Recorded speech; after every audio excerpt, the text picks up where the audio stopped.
Welcome to the Alternative Healers Coffee Chat, where we aim to acquaint listeners with different healing modalities and empower them on their journey. I'm Janel Mulligan, and joining me today is Adriana Keefe. She's a human design coach and motivational speaker. She helps high-achieving women heal their subconscious and become magnetic through their human design chart. Welcome, Adriana. Thank you so much for having me. I'm excited to talk today and see what we can rile up inside ourselves. Beautiful. I am too. And thank you for taking the time out of your schedule. So one of the things, as I was reading through your bio, I understand that you have kind of gone through this metamorphosis from corporate business persona to more aligned and flow and trust. Can you share a little bit about that journey? Yes, I will definitely condense it for this purpose because it was a long process. And I always want to reiterate with that because overnight success isn't a real thing. And so even if you feel like you're not getting there fast enough, just trust that even your mentors took a long time to get where they are. And but just if God, it was like 6 years ago is when I was in real estate and I was really hitting a point of this isn't right for me, but I couldn't put that into those words. Something was wrong, something was off. I was pregnant with our second daughter and I was just miserable. And it didn't make sense because from the outside looking in, I had everything. I was winning multiple awards in my industry. I had the awesome husband, the awesome child, and healthy pregnancy. Everything should have looked great, right? But I was just dying on the inside. And I had to grapple with that feeling ungrateful. Like, who am I to ask for more? Why isn't this enough for me? And a lot of my life, I had been, from family or whoever I was in relationships with, it was kind of this idea that I couldn't stick with any one thing and that I was a quitter because I'd start something and then I'd get bored and want to move on, even in relationships. And that started to really eat away at me so much so that I stayed in a position in industry that was making me miserable. Absolutely. Like I wasn't sleeping at night. I was just a hot mess. But I felt like, well, this is what I'm supposed to be doing. This is what life is. I can't keep switching everything all the time. And it wasn't until after I had my second daughter and I hired multiple life coaches, all served a really fantastic purpose in my life. But the third one introduced me to this thing called human design. And that's a little system that she put. It wasn't a personality test, which I loved because I'm not actually a fan of personality tests. I feel like there's so much room for user error. And she put in my birth data and up popped this thing saying like I was this multi-passionate, very energetic, like too much quote energy. And that's who I'm designed to be on purpose. And it was this feeling of like, holy crap, I'm not broken. And everything else has changed since then. Oh, that is amazing. And I can relate to so much of what you just shared. And what I always find interesting is timing. There seems to be a lot of people that around that 2016 to 2019 window had this upheaval, and it's not related to like a Saturn return necessarily. It doesn't seem to, it seems to be on a collective level, which I think is so neat to watch, as well as recognizing that collective transformation and how for you that showed up in finding human design. Um, so when she shared with you human design, and maybe you can help educate people a little more, it has a very astrology feel, if I am correct, but it's very different than astrology as well, correct? Yes. I joke that it's like astrology on steroids. It's there's astrological components because it's taken from the date of birth, place of birth, planetary alignment, the neutrino stream that comes from the planets and the sun and all of that at time of birth. But it also has the system of the chakra system, the Kabbalah, the I Ching, quantum mechanics. There's a lot that goes into the system.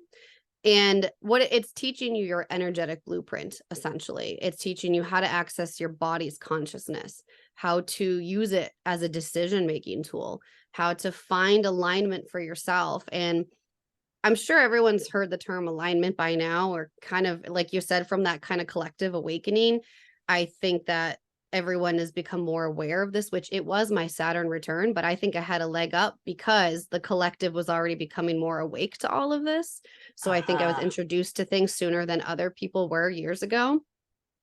But that alignment, we are striving for alignment because when you are in that alignment, it's like flow, it's magnetism. Things just come easy. It doesn't mean that you're never going to have to work for anything, but it is just like there's less force and things just naturally happen for you, and you can go as you want to about your day, trusting that there's something to catch you on the other side. And I love astrology, obviously. I think it's so validating. But there were pieces of it that had always felt missing to me. And what I now understand is because astrology and other systems, they're great informational tools. But then at the end of the day, it's like, that's it. And then it's like, what do you do with that information? And a lot of people would walk away, just going about their daily lives and never really truly transform anything. But with human design, I approach it with like yes, this is for validation. Yes, I want you to understand your energetic design. And also, here's what you can do to start making shifts. And I think that was the biggest piece for me, why I never connected to anything else before this. And that makes sense. I mean, I know people who talk to about astrology as the weather report. It lets you know you need to take an umbrella, but it doesn't tell you where it's going to rain, or how to avoid the rain if you need to, or so that makes a lot of sense. And how, in using that, I love how you said and also in your last sentence about how these places parts play together. um, so many people disclaim things or put them in silos using but or however, and that and also with everything is so important. One of my love languages is language. And so when I hear those things, I always get so excited. So with human design and that and also, and how you can start using it as a guide or breadcrumbs to where you're more aligned, what was it in your chart, or what did you find really kind of gave you that step of trust to move forward and start exploring, going from that corporate business person into who you are now becoming and further? For me, it was actually repeatedly being slammed over the head with human design before I actually took it and ran with it. So when I first heard about it, I was like, oh my gosh, this feels so much better. It was so validating. And I think I immediately trusted in it then, but then life got busy. I forgot. And then I keep coming back to it. And then life got busy and I forgot. And then I would keep coming back to it. And at one point I was, and at this moment in time, I wasn't as in tune with my intuition or spirit guides or anything.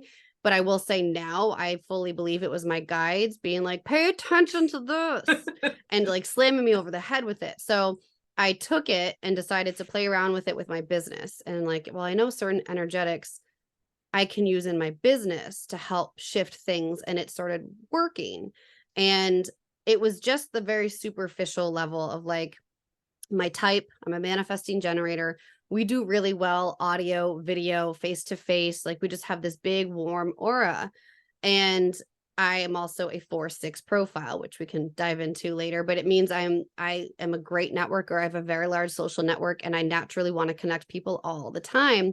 And then the 6 being a role model. I'm here to live my evolution and then help guide others through their evolution as well. And so I started playing around with those and how I created offers for my business and what I spoke about on podcasts and things like that. And it just naturally, everything shifted. I was like, holy crap, there's something here. And that's what kind of, I think I just surrendered to it at that point. Well, and I think that's so beautiful how you played with it to build the trust. Because, Mhm. and I'm getting like full body chills at the moment. Uh, the fact, because so many people see these things and they don't think to just play with it. It's like, well, I'm going to get certified and I need to be all in, or it's all or nothing, black or white. And sometimes it is just integrating the little parts into what we consider, people consider mundane life, and can make little moments magical. And as you see the magic grow and grow, it's possible. It's safe and possible to engage in this magic and flow and surrender. And I love how you did that. That is so cool. 1,000%. I mean, you're never going to find just like this immediate tool or system that fixes your life. Human design, it's a journey. I mean, I've been here 34 years now, and up until like year 31, I was constantly conditioned by my surroundings, and there was a lot of trauma and abuse. And this has to be unlearned, and it takes time. And it really takes time to step into the fullest potential of your design. So there is not gonna be a one night overnight fix. Like, that's just not a thing. And it's important to just play around with it and experiment with it and just really find the excitement in it. And like, oh, where can I like jump off of this bridge and be caught in this safety net and just have fun. Yeah, exactly. And I think people forget you can have fun, Mhm, especially and even in your healing journey, because mhm. there's so much talk about shadow work and doing the hard work. And it is hard and it is painful. Don't get me wrong. And it's necessary, to your point, like to be able to implement these, there is that deprogramming. Um, so what in this process, as much fun and enlightening as it has been, can you share maybe one of the hardest things part of it for you? What was something that deprogramming was really challenging for you? Mm. I am fresh out of it, so I'd be happy to share. I will say this is a trigger specifically around sexual abuse. So if someone listening needs to take a hot minute, maybe skip forward a few minutes or to come back to this later. I actually just shared this entire story on my podcast for the first time ever last week because I was guided to speak up. And in my childhood, for a few years, I was sexually abused by someone who married into the family. And I didn't tell anyone for years, which it took me a long time to understand why little me didn't tell anyone. And then when I did, I was told I was dreaming. I was told we don't talk about this, you can't say anything about this. So I went quiet. Everything went dark again for another 10 years. And then when it did come up again in my 20s, which was when I had my daughter, and I recognized the power that I was giving this person by not making them face this, I brought it up again, and I was faced with a lot of people coming at me, putting shame on me, guilt on me. You have to think of the other people who will be affected, all of that, right?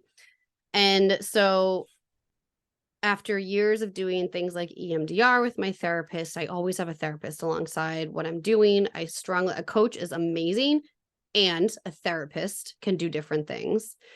So I've done processing like that, internal family systems, all of that. And alongside that journey, I was doing my own human design transformation, like going really deep diving into my throat center, which, if you're familiar with the chakra system, the throat center is the one that, if you've been told to sit down and be quiet for all of your life, guess what then manifests as physical stuff. So I have hypothyroid I'm working through right now and all these other things. And I've been really healing through telling my journey. That being said, I'm sharing from a scar, not a wound. I don't think anyone should share until they feel like they've fully processed, but really a lot of reflection within my chart and recognizing where I was always in my power, even though other people were telling me to be quiet, was really powerful. But I've also used I love the and also, because human design is like my roadmap. And I have other tools as well. Like, I've done subconscious release technique with certain healers, Reiki, crystal Reiki. I have crystals in my pocket right now. Like, I've become so weird. Like, to little me, I'm very different now. Um, but all of these things have helped me heal from the inside out. And I can feel it and see symptoms changing from about a 15 to 20 year medical problem I've had that no doctor has ever been able to find a reason for, ever since sharing my story last week. Well, actually 2 weeks before that, because I recorded it before that, things have actually changed in my body. And so it's very interesting to see how all of that is now manifesting back in my body, almost like a weight's been lifted off of it. Now I Mhm. feel like I've just lost where the question was, but I Well, first, let me start with thank you for sharing that with me. And thank you for telling your story, because a lot of people are working through that shame on various levels. And, or if it's not that specific type of abuse, the being told to keep quiet, that Mhm. it's all in your head, you're making things up, whatever narrative the adults and the caregivers around them at the time used to suppress that. Yep. So that does take a lot of bravery just to face alone, let alone to bring it to light for other people to hear. So thank you for sharing that with me and with You're everyone welcome. else. Um, and with that, the question was back to how, the shadow work you've done and some of the things that you are releasing in this co-creation with human design and all of that. And it sounds like it has been, while incremental, has also been huge, Mhm.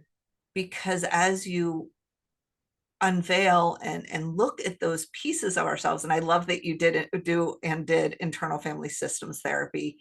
That's I just learned about that therapy a year and a half ago, 2 years ago, and it was just a world opener for Mind me. blowing. Yeah. Especially because talk therapy, I could talk around a therapist. I realized, oh, I can snowball them and still say, oh, I'm doing my therapy.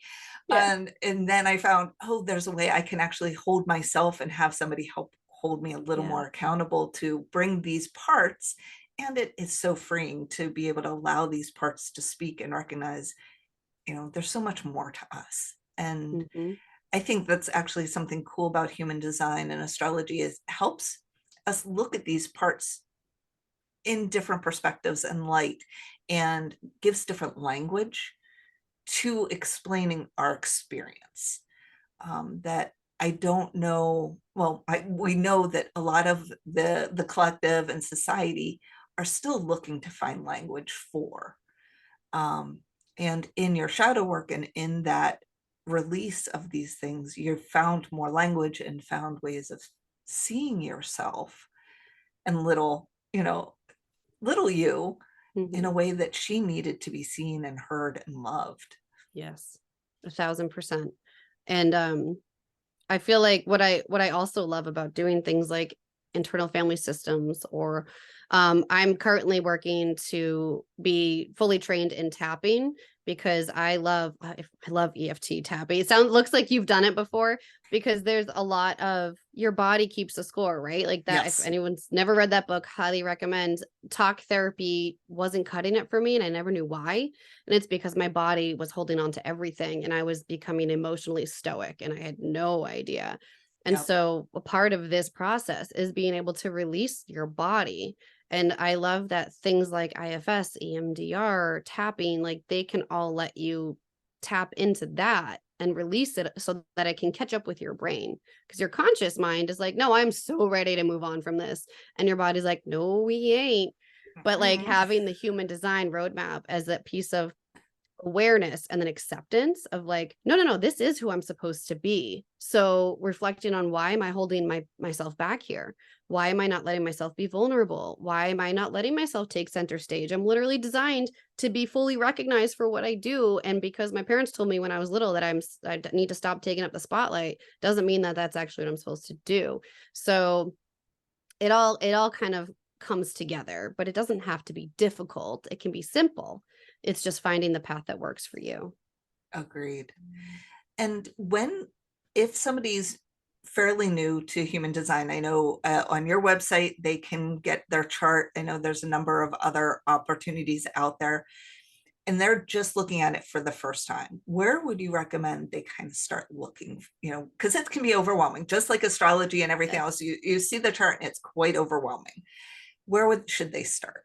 Yeah, it really is. Well, first, I do have a free guide and a free workshop they can watch right on my website, so they can kind of get some of their basic questions answered. But on top of that, you don't want to try and eat the elephant one whole bite. It is, you will just get overwhelmed and be like, nope, I'm not touching this ever again. I always recommend starting with type, and authority. Type as in strategy and authority, because there's 5 different types within the human design system.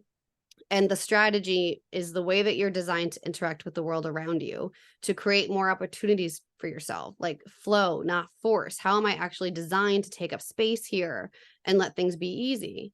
And then your authority is your way of making decisions. It's the actual like internal navigational system that you can turn on and attune to trust that you're making the right decision every time. And just imagine if you made the right decision every time, like what life could look like. But that being said, you're gonna make the wrong decision a lot of times on this path, and it's an ebb and a flow to enlightenment, and quote. But I would always start there, because you can see it come up in your daily life, and you can just start practicing it every day in big or small ways. Like generators are really tuned into this sacral gut response, the sacral center.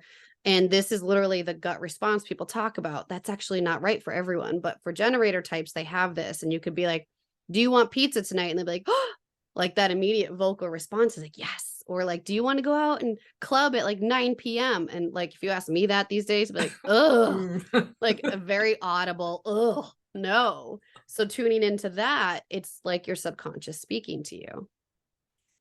Yeah. And that body intuitive response, again, it's almost programmed out of a lot of us in childhood anyway. Mhm. So to even learn, for everybody learning how their body shows up when something aligns and feels right and when it doesn't. And to your point with the design chart, I am a generator, so I was like, yep, I can relate to this one.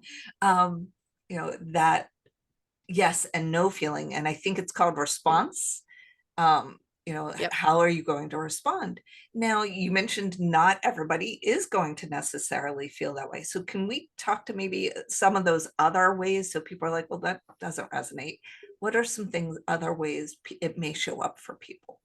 As far as authority, like decision Yes. making? Yes. Yes. So, all right. So we'll start with sacral, which we just talked about. That sacral vocal response is something you want to really hone in on. And a lot of people, like we've been talking about over the years, have been really told to dull that down. So practice using the voice, practice using the response, singing in the shower, like really opening up that response, in whatever way feels good for you.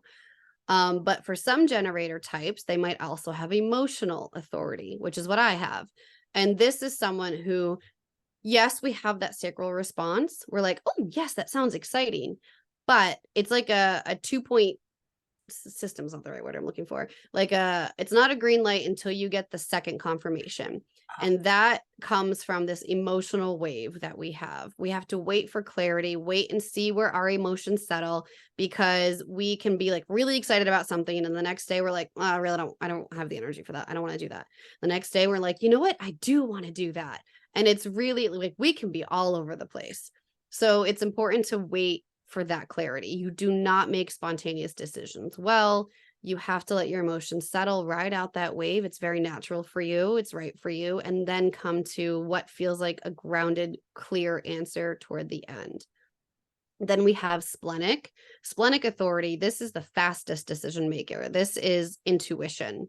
The spleen is all about health, safety, sense of survival, but also intuition. And so intuition looks very different for everyone. For me, I see it in my head as like a word, or I hear it as a voice. I used to actually, for years until very recently, think that was just my thoughts. Turns out that's not thoughts, it's actually intuition. But some people get it as goosebumps or butterflies in their stomach or feeling a weird taste in their mouth. And it's really exploring what comes up for you over time. It's building that trust muscle with it and knowing that that's the way you're designed to make decisions. Yes, I feel connected to my intuition. However, that's like a bonus tool that I can use when I'm trying to find my emotional clarity. For someone with a splenic authority, that is their decision-making tool. That's going to be their strongest sense, like the MVP of their centers, really. And then we have the self center, and the self is all about identity and sense of direction. And for projectors, it's called it'll say self projected. And this is clarity comes through using your voice and like just talking out loud, not specifically to anyone, but just like letting things, they call them spontaneous utterances. You just literally sit there and talk. And that's not looking for a sounding board. That's just almost like you rambling to find your decision. I actually worked with a boss who was like that. And she's always done that before she even knew what human design was. And she just would be like, no, no, no, I'm not looking for your advice. I just need to get this out. And that would be how she'd find her decision. She would also have like fake fights in the shower so that she could like kind of feel like she said her piece and like find her decision. It's actually, she was on my podcast. I think she said that in the podcast a few months ago or a few weeks ago.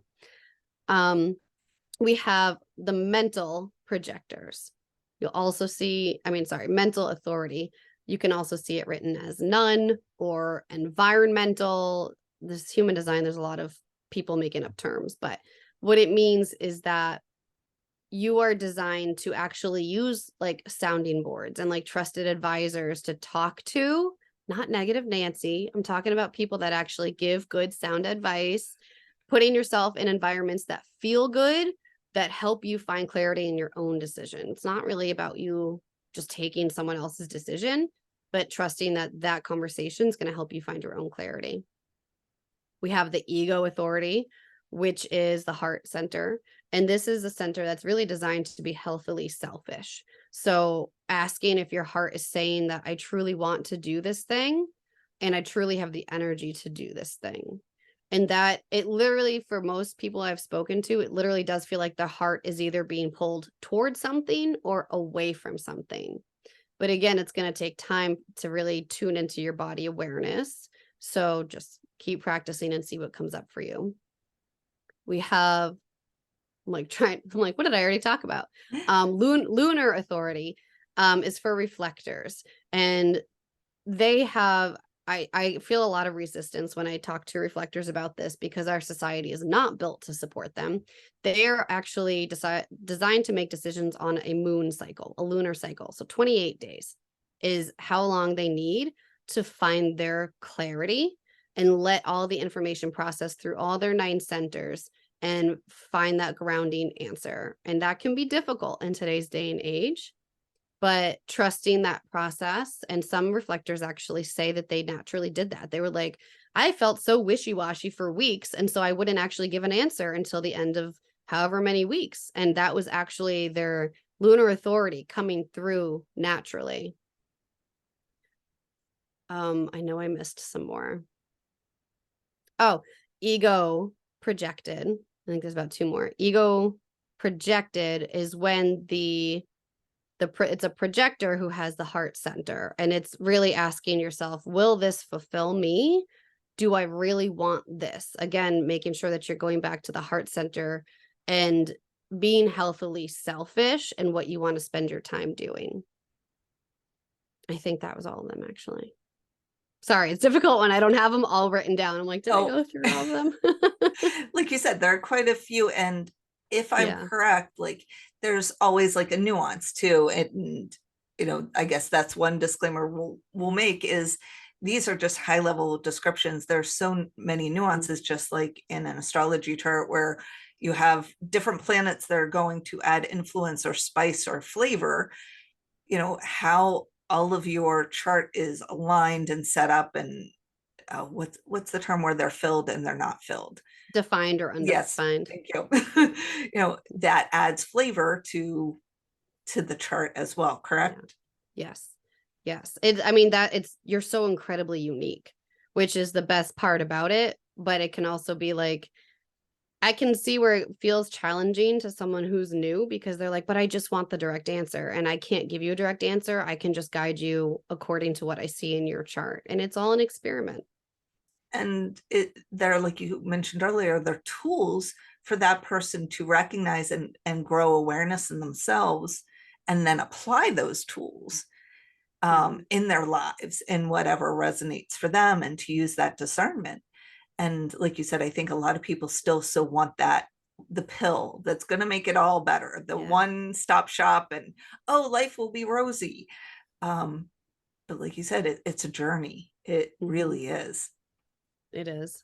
It's never going to be a quick and easy thing, but it's going to be so worth it. I can tell you that. Yeah.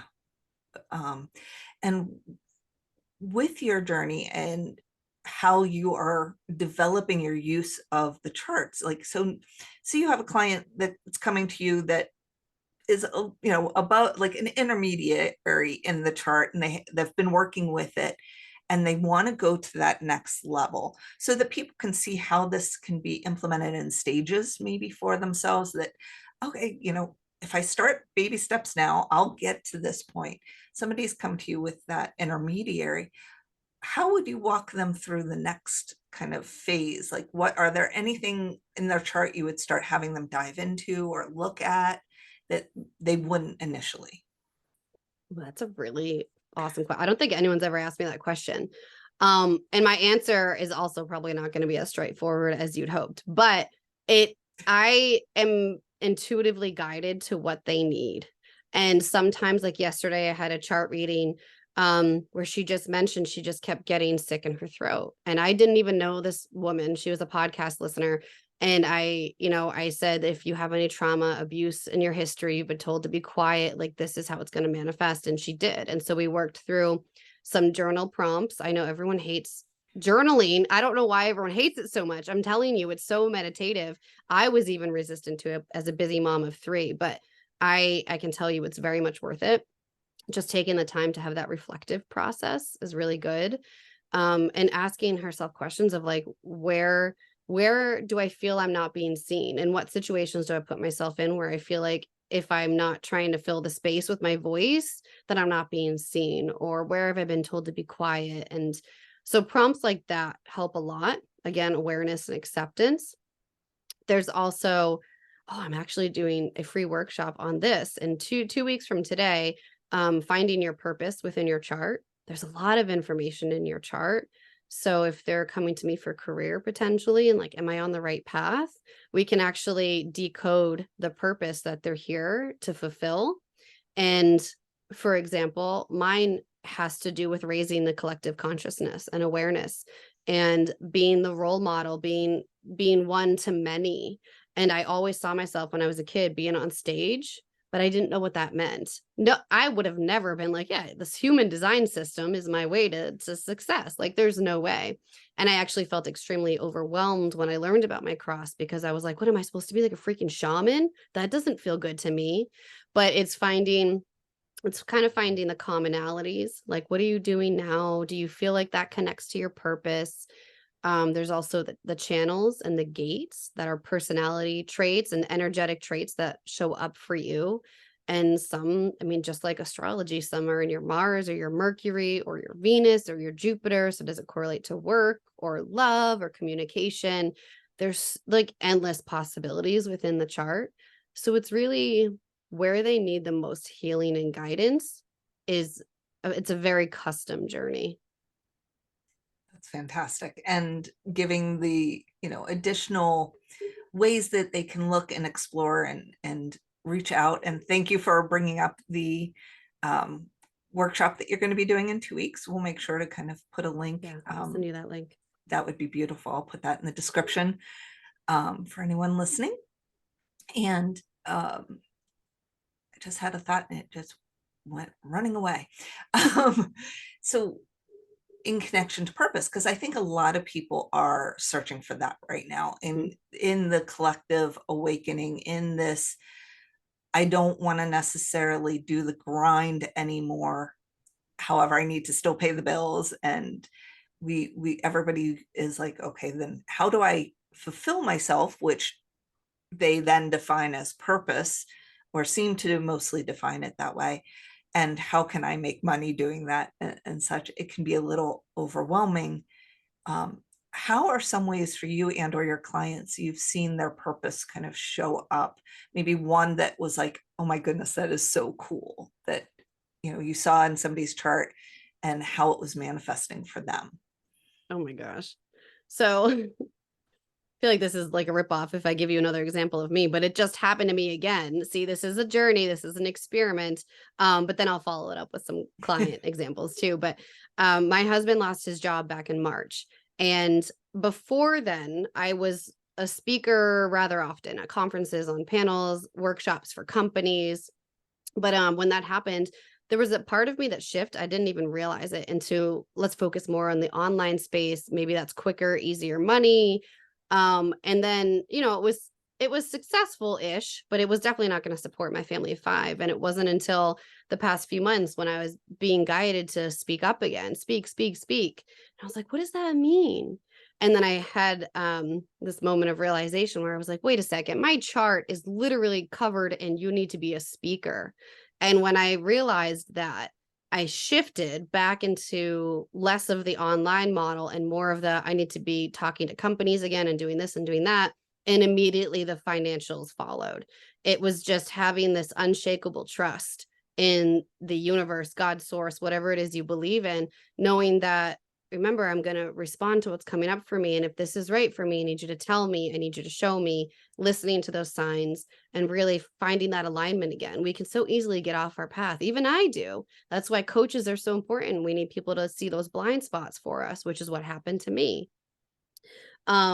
But other examples, I had this client last spring, I want to say, who was very much getting into like the hustle and grind of work and kind of losing that love of it again. And she was is a manifesting generator. And I know that probably doesn't mean a whole lot to some people listening right now, but again, that's me. That's a lot of energy, does a lot of things, almost like superhuman at times, but can get in their own way by doing too much. And when she took a step back, or told the universe she was taking a step back by investing time, energy, and money with me, within the first 3 days of her just being like, almost like admitting that, like, I don't have control over this anymore and things are plateauing, and I'm getting all the signs that are telling me like something needs to change and shift. Within 3 days, all I did within those 3 days was have her clear her energy. So clearing out the busyness of her desk, her wallet, her purse, her clutter on her computer, like all of that stuff. And it seemed to immediately line her back up. And within 3 days, she got 3 new clients, like higher end clients.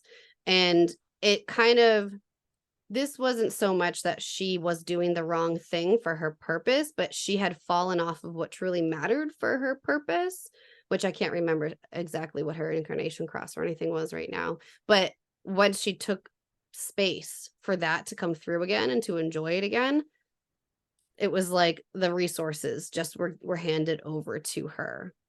I know it's probably not as in depth as I wish I remembered all her cross and all that information, but it can be sometimes such a simple shift that changes everything else.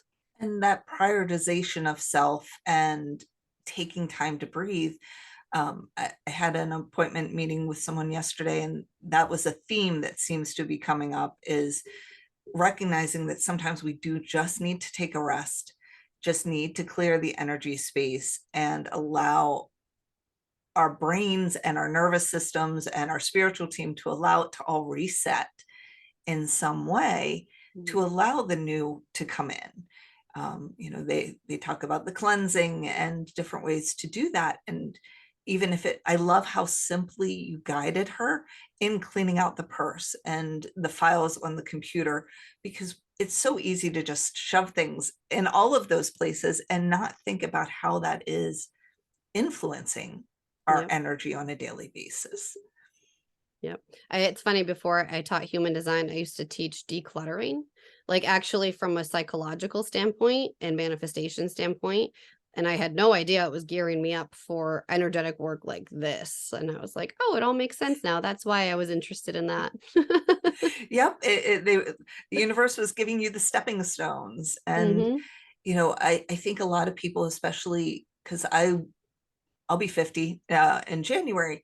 And so there are times I look back and I'm like, oh my goodness, I spent all of this time in corporate America. I spent 20 plus years in law firms and corporate jobs and banking. And it's like, oh, and then there's part of me that's like, if I hadn't had all of that experience, if I didn't learn what I needed to learn, I wouldn't have been able to make the jumping off point. And Hmm. it's so easy for us to get in our heads about feeling like we've missed opportunities, or, and not looking at the very small things that just built a very strong foundation for us.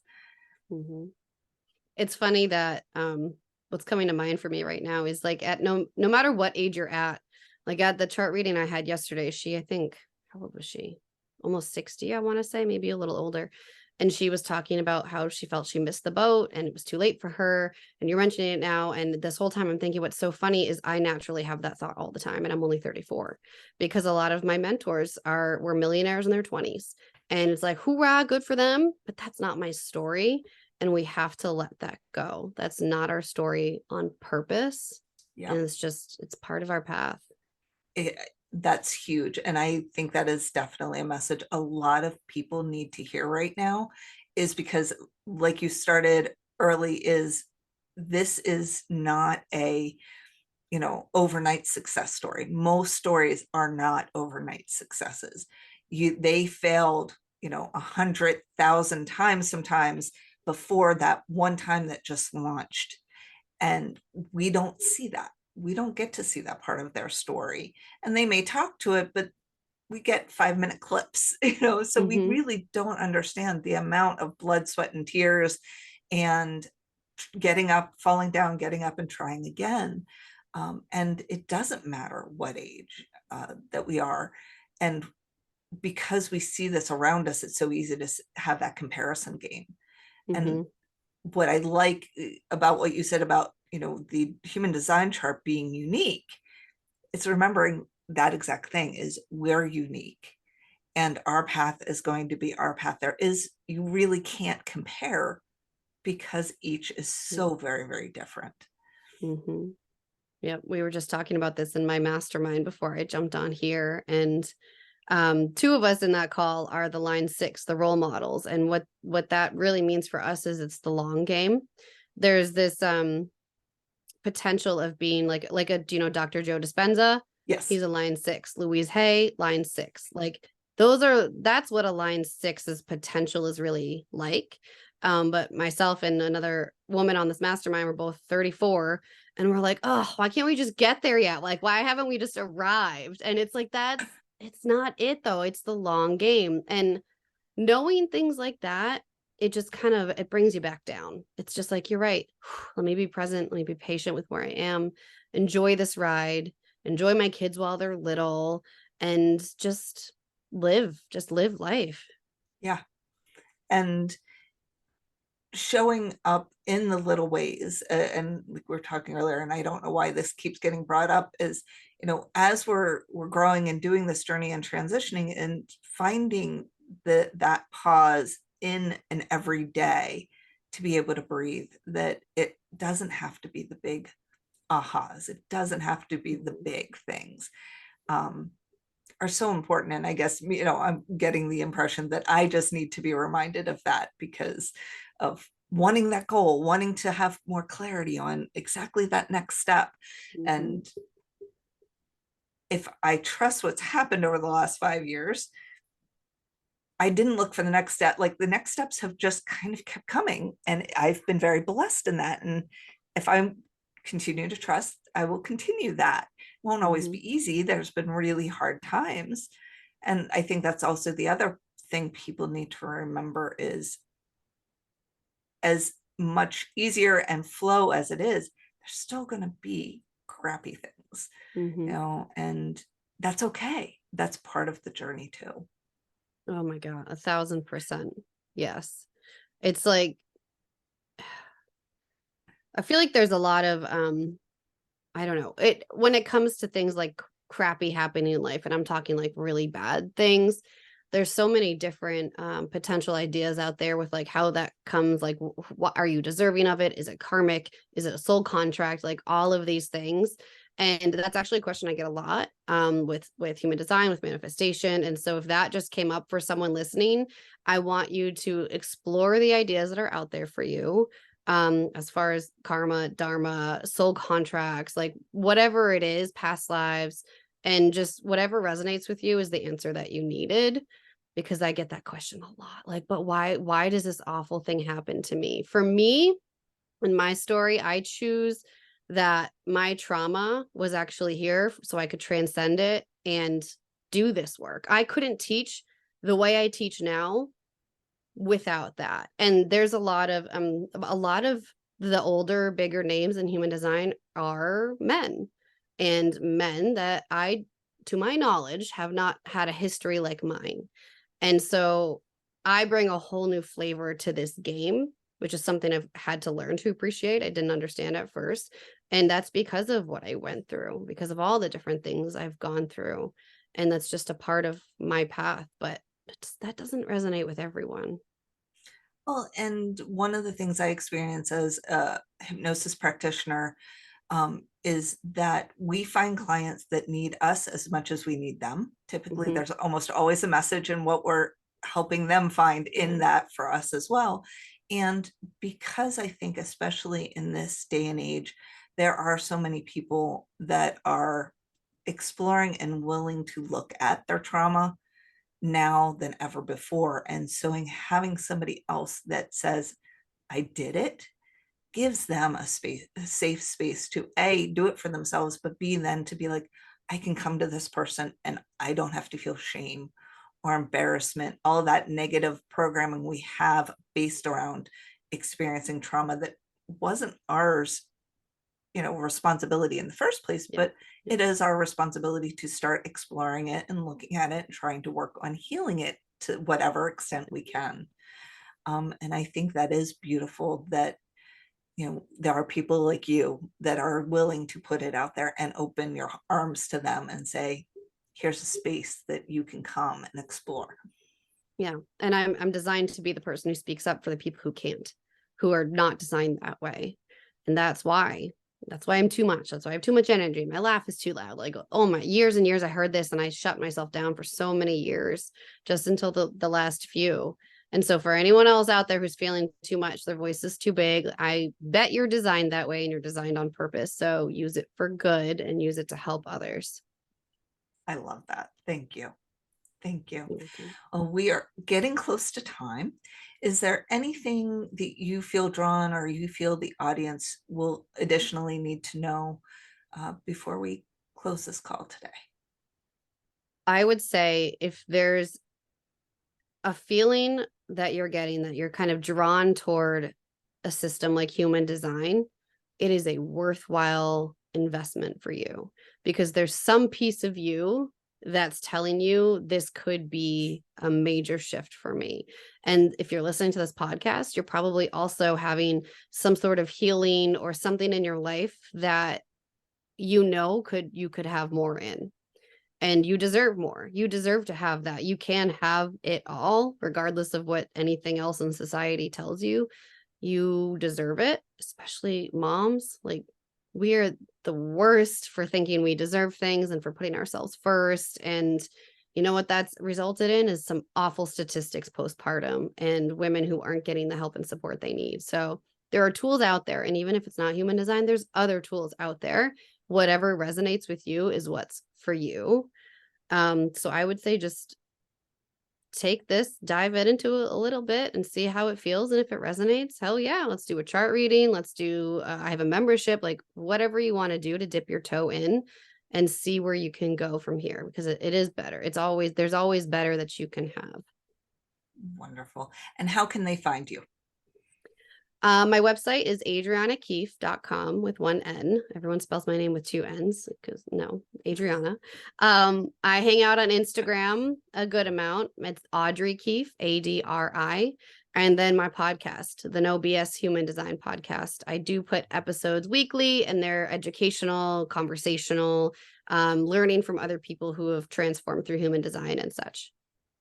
Wonderful. Beautiful. And all of that information will be in the descriptions, both on YouTube and the podcast channels as well. Well, thank you so much for this time and fun conversation. I have greatly Thank you for appreciated having it. me. I appreciate it. Thank you. And to everyone else, like, subscribe, and follow. Have a great day, guys.